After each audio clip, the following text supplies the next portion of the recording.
everybody, JesseMorrell here, and I'm on my way to San Antonio. I'm going to team up with some brethren, preach on a campus there with a Chi Alpha ministry in San Antonio, and they're into open air preaching.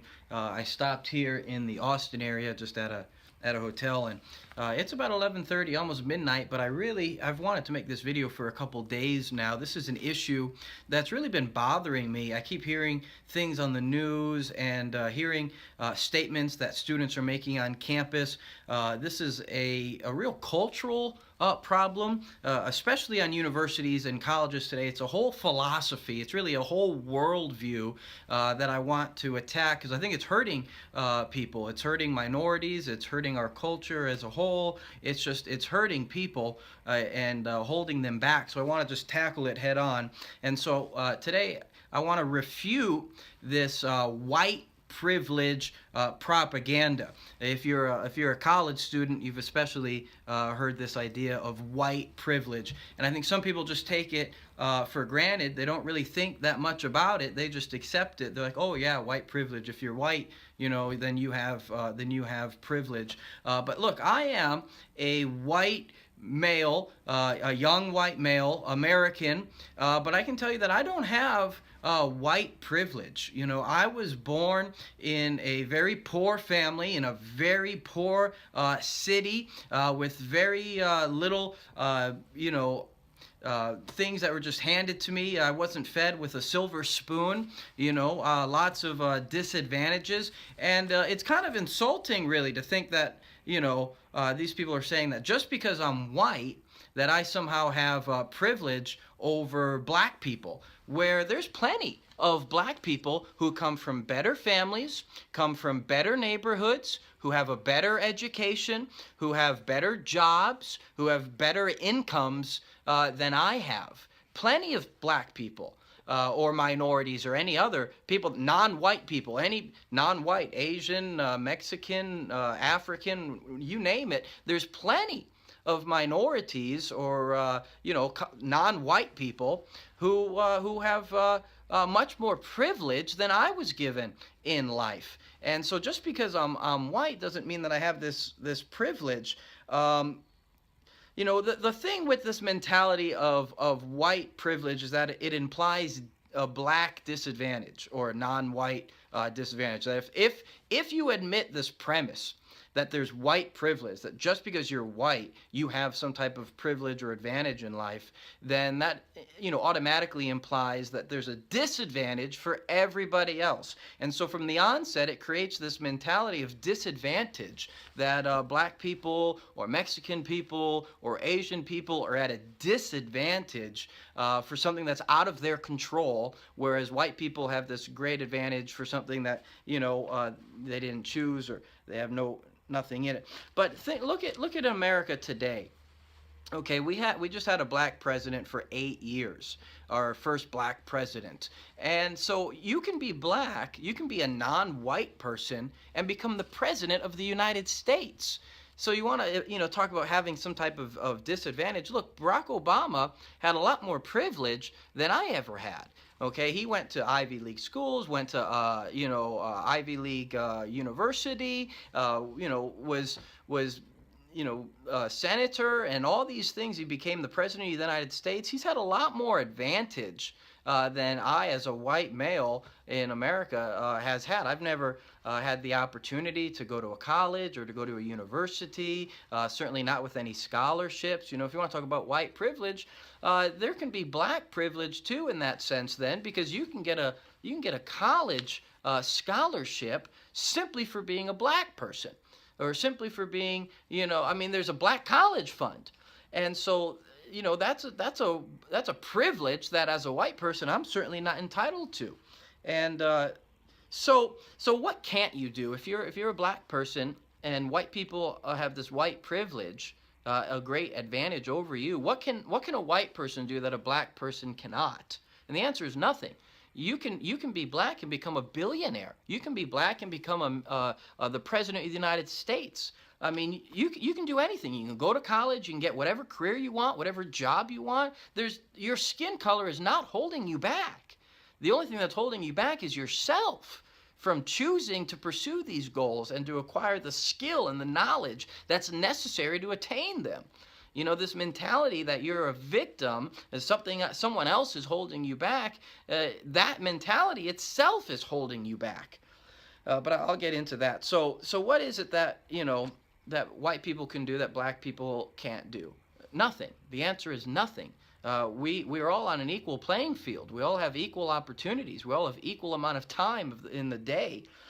So I think what happened is once we had a first black president, which was Obama, these civil rights, you know, leaders who made a whole living and their whole career was based on teaching the black community that white people have this advantage that they don't, that they made a whole career attacking and destroying racism in the country. But then you have the first black president, so it's like their careers were in jeopardy. So they had to come up with new ideas like white privilege, which, you know, is a new phrase, or the idea of, oh, well, look at all these white cops who are shooting unarmed black men. You know, like you had the story in Trayvon Martin. That was painted to be like a black versus white type of a scenario, but Trayvon Martin was not shot by a white man. He was Hispanic. Not to mention, you know, it was Trayvon Martin who threw the first punch. You know, so it was self-defense. Or you had Michael Brown. You know, and this fake news, this idea that he had his hands up, you know, and don't shoot, which was fake. He was attacking the police officer. He just robbed a store. The officer told him just to get out of the middle of the street, and he had a disrespect and contempt for the law. You know, what led to Michael Brown's death was a cultural problem of disrespecting authority and thinking that you can just break the law with carelessness and recklessness. And, you know, that's what led to his death, you know, thinking you can attack a police officer. You know, you want to talk about, you know, how many black people are getting shot by the police. Well, if you resist arrest, if you attack police officers, yeah, you're probably going to get shot. They talk about, you know, how many black people are in prison. Now, you know, the fact is, I think it's not a racial issue. They look at these things and think there's systemic racism, that it's simply because of your skin color. No, look, I was going in and out of jail, and the reason was I was breaking the law. And when I stopped breaking the law, I stopped going in and out of jail. And so the problem is really a cultural issue. You look at the gangster rap music that's promoting a life of thuggery, a life of crime, a life of drugs and disrespect for the police. You know, that's leading to these cultural problems of, you know, imprisonment and getting arrested and being, you know, shot by the police. So it's fake news. So I think these civil rights activists saw their career was on the line when they had their first black president, so they had to come up with non-issues. They had to create racism out of nothing. And so they, you know, started focusing in the media on these white cops who were shooting unarmed black men when, you know, the details were being you know, completely faked. You know, look at the Trayvon Martin picture they had when he was like 12 years old, but he wasn't a 12-year-old when he, you know, attacked a man. You look at his more modern pictures, he looked like a thug giving, you know, Facebook the middle finger and that sort of thing. And so there's this fake news where they're intentionally, what they're doing is intentionally creating racial tension. You know, to usher in socialism, especially now they're talking about income inequality. That's another phrase that irks me. You know, you got you know, white privilege, and now you got income inequality. Look, income should be unequal because not everyone is equal in knowledge, not everyone is equal in skill and in ability, not everyone is equal in value to the marketplace, not everyone is equal in value to a company. Income should be unequal, and it's not based on your skin color. There's plenty of black millionaires, black billionaires. There's plenty of very successful black businessmen. And so don't tell me that you're not a successful businessman because you're black. You're not making lots of money because you're black. No, it hasn't. And there's plenty of poor white people. You know, I grew up as a poor white man, poor white boy. You know, I didn't come from a wealthy family. My father's a homeless man. And, you know, where's his white privilege? You know, he's a white man, and yet he's homeless and poor and destitute. Where's his white privilege? You know, obviously someone forgot to deposit his white privilege into the bank. And so they create this racial tension, really to usher in socialism. Because okay, if there's income inequality, what's the solution? Well, the government needs to redistribute the wealth, take from the wealthy white rich men, the wealthy rich old man, and redistribute it, because he's unfairly acquiring this money. It's unfair that he has this money. We need to redistribute it to the poor people. And it's socialism and theft. Income should be unequal. And so it leads then to these ideas of affirmative action. I dealt with this on campus, a girl who was talking about white privilege and affirmative action. Now, affirmative action is the idea that someone should be favored simply because they're a minority. That because they're a minority, they're Hispanic or they're black or whatever, that they should receive special favors and special treatment. Well, first of all, affirmative action hurts individuals and it hurts companies. Because if you have a company that says, you know what, we need the appearance of equality, and so we can't have just a bunch of white people, in our company, or for in these leadership positions, in these management positions. We need to hire, Mexicans and Asians and black people, simply for the appearance of equality. And it's not based at all on skill. You'll have in situations where a more qualified white person is not hired for a job, and a less qualified minority is hired simply for the appearance of equality. But that itself is discrimination. If you want to end racism in the country, which I certainly do, then we need to get over, giving special favors to anybody based on their skin color or based on their race. Look, if the most qualified people are white people, then the white people should have those jobs. If the most qualified people are black people, then the black people should have their jobs. You don't hire a white person just because he's white, and you don't hire a black person just because he's black. You hire someone based on their skill. Okay? And so affirmative action hurts individuals because now you're being treated not based on your skill, not based on your knowledge, not based on your value to the marketplace, but simply on your skin color. And that doesn't help you in the long run. It takes away, this drive to better yourself and develop yourself. And it's unfair to those who are not getting that special treatment. It's unfair to those people. And it hurts companies, because now the company feels an obligation to hire less qualified people in the name of equality. And so when the company is suffering, everybody in the company suffers. Not only everyone in the company, everyone in the marketplace that company is serving then starts to suffer, because then quality of production is suffering. And so affirmative action hurts people. That's not the solution at all. And affirmative action is racism. Affirmative action is discrimination. If you hire someone because they're black, or if you hire someone because they're white, either way, it's racism. Either way, it's discrimination, and that's what affirmative action really is. It's racism against white people. And so then you get into this mentality. If you accept this idea of white privilege, you get into this mentality that white people who don't even know you somehow owe you something. But the fact is, nobody owes you anything. Unless you deserve it, unless you earn it by your work, by your labor, nobody owes you anything. Life doesn't owe you anything.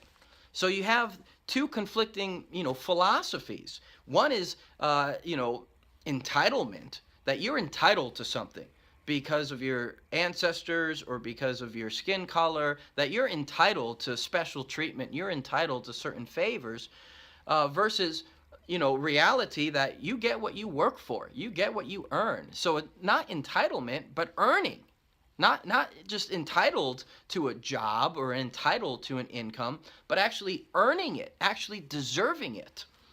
And so that's really the solution to the problem is, it's the wrong focus. Instead of focusing on your supposed disadvantages, focus on your opportunities. Instead of expecting something based on entitlement, you should expect something based on deserving it and earning it through your labor. And so, is there racism in America? Is there discrimination in America? Of course there is. Yes, there is.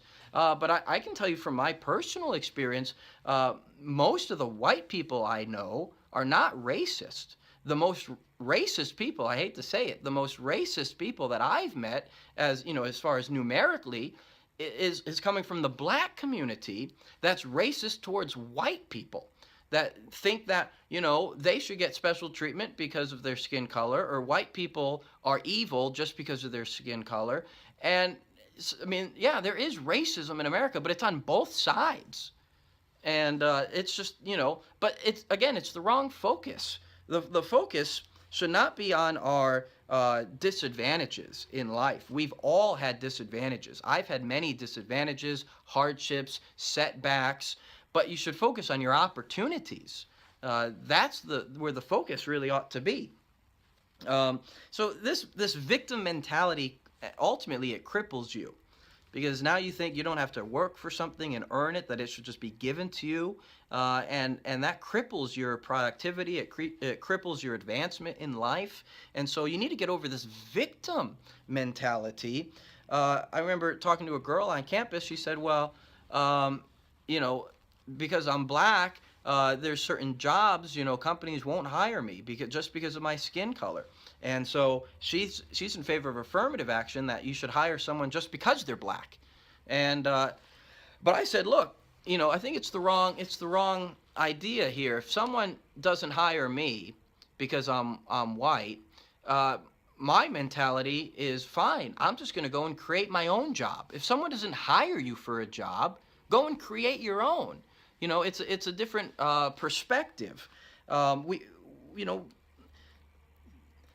the fact is, a company really doesn't care if you're blue or green. It doesn't, you know, if you can show the company, if you can convince the company you're going to make them a ton of money, then they'll hire you, no matter what your skin color. Whether you're, you know, like I said, even if you're blue and green, they don't care.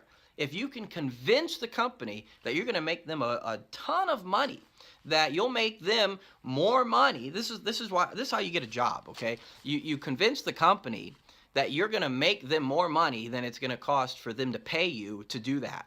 You know, I mean, that's how employment works, okay? You make, if you're bringing $20 an hour to a company, they'll pay you $10 or $15. You know, you need to make more money than they're paying you, and that's how employment works. And so how do you do that? Well, you develop your knowledge and you develop your skill set. And so become a very skillful person, become a very knowledgeable person, you know, and then you won't have any problems with finding a company to hire you, because you're bringing to the table a profit to the company. And so, you know, that's the way it is. And so, you know, instead of focusing on your supposed disadvantages, focus on developing your knowledge, focus on developing your skill. The fact is, we live in a country where if you study hard and you work hard, you can be successful. And it doesn't matter if you're black or white, Mexican or Asian, it doesn't matter what your skin color is, what your nationality is. We do live in a free market. Anyone can start their own company. Anyone can start servicing the community, and, you know, anyone can make a business or work for a business. The question is, you know, are you developing yourself? Are you making yourself a valuable person to the marketplace? And so that's where your focus should be. But it's easier to blame other people. This is what it comes down to. It's easier to blame other people for not being where you are, or, you know, where you want to be in life, than to blame yourself. You know, instead of blaming, you know, yourself and saying, well, look, you know, you dropped out of high school and you joined a gang and you chose to have drug problems. Instead, you just say, oh, it's the white man that's keeping you down. It's the white devils that are keeping you down. You know, it's the government that's oppressive. It's systemic racism. Well, no, you know, you choose your own course, you choose your own character, and if you developed yourself, your skill set, and your knowledge, you'd go places. And if you know, don't blame other people for you not being where you want to be in life. The mentality there is that it's other people that are in control of your life. It's other people that you just get whatever they give you. But the fact is, it's not just a matter of, you know, taking the opportunities that are presented to you. It's a matter of making opportunities. You know, don't think that other people are in control of your life. When you're blaming white people and you talk about white privilege or systemic racism, you're basically saying you have no control over your life, that you're not where you want to be because of other people. That's the thing. When you blame other people, you're giving up control of your life. The opposite is take responsibility. Find out how you could make better choices to go to where you want to be in life. How can you blame yourself so that you can change yourself and therefore improve your life? So it's a completely different mentality, and that's the philosophy I'm trying to teach in this video. Don't blame other people. Take responsibility for your life. It's easier to say, I'm not where I want to be because, America is racist and sexist and anti-gay and all this other stuff, and that's why I'm not where I want to be in life, rather than blaming yourself and your own life choices and, not pursuing knowledge like you should and not working like you should. And so don't think, oh, the white man's holding you down. Look, there's lots of opportunities in America, and it's because there's plenty of entrepreneurs and businessmen who are white who are creating jobs. Okay, and so you can have this mentality, oh, the white man's holding me down, but look at how many white people are giving you opportunities. Look at how many white people are looking to employ you for their companies and their businesses. Why focus on your supposed disadvantages and say, oh, the white man is holding you down, when you could focus on all the jobs that the white man is offering you, So I asked this girl, well, if white people are the reason for black poverty in America, well, what about all the poor countries in Africa? Whose fault is that? You can't blame the white man, can you? And she says, oh yeah, it's the colonialism. The white man was, trying to, colonialize Africa, and that's why there's poor African countries today. But, colonialism, if you're even going to grant that, colonialism only started in 1870. Well, what about all the poverty prior to 1870? You can't blame the white man for all of the black poverty in the world. Okay, the reason that, Europe advanced and developed and Africa, was still pretty primitive, was because of the spreading of knowledge and education, and specifically Christianity, instead of, paganism and tribalism and really demonism that you find in, the different tribes and, paganism. But with the spread of Christianity, it was the spread of civilization. And so you can look at it, listen, white people have contributed a lot of great things to society. We've contributed a lot of great things to culture. It was the white people that outlawed slavery in England. It was the white people that outlawed slavery in America. These people want to focus on American slavery and the white man that had slaves. But the abolitionists were white Christian males. And we ended slavery over 100 years ago. But the fact is, there's still slavery in Africa today. And the reason that the Europeans and the Africans bought slaves from Africa was because Africa had slave markets. Tribes were going to war with other tribes, and the Africans were enslaving other Africans. So if you want to blame America for slavery, blame Africa for slavery.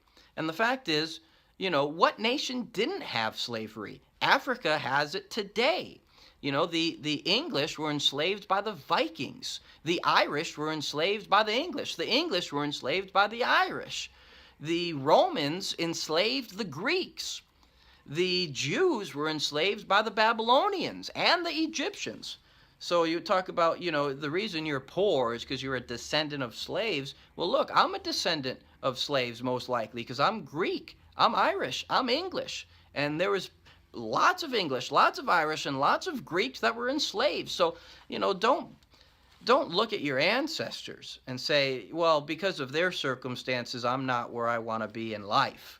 No. You have your own life, you have your own time, and you have your own brain, you have your own will, and you set the course of your own life.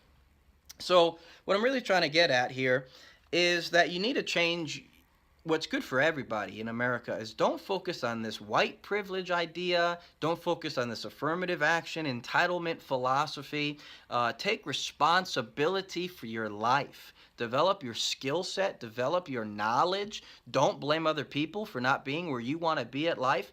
The more that you can blame yourself for things, the better. Because the more you blame yourself, the more responsibility you're taking, and that means the more of your life you can change, the more of your life you can improve. If it's everybody else's fault, then there's nothing you can do about it. If you blame the white man or blame the government or blame slavery from 150 years ago, then it's out of your hands. And you're saying, look, it's not my fault. It's someone else's fault. I can't do anything about it. So when you blame other people, you're giving up control of your life, which means you can't improve it. You can't change things. But when you take responsibility for your life and say, look, I've been making bad choices. I developed bad habits. I haven't pursued knowledge like I ought to. I haven't been living for God like I ought to. Or I haven't been, working as hard as I ought to or can. Then you're blaming yourself means that you can change your life. You can improve your life. So the more ways that you can find to blame yourself for your circumstances and your character and all of that, then the better. So don't think that other people owe something to you. Okay? If you want something, you have to earn it. You have to deserve it. Like I said, I don't think I have white privilege. Okay, I grew up in poverty. I didn't have the educational opportunities. There's plenty of black people from better families, better neighborhoods, better schools, with better jobs and better incomes. But it's not, I'm not going to be looking at other people. I'm looking at myself. What opportunities do I have? Don't focus on your disadvantages. Focus on your opportunities. And so that's just something I really wanted to share. I'm so fed up with this white privilege phraseology or this income inequality idea. It's not helping culture. It's not helping society. It's not helping the black community. It's not helping the white community. It might be helping the careers of civil rights activists, but it's really not improving our world. And so I just wanted to give my little exhortation. I hope that there were some good points that you'll take away from this, and that we'd all live in a better world as we change and improve our philosophy and our perspective and worldview on life. So God bless you guys. Amen.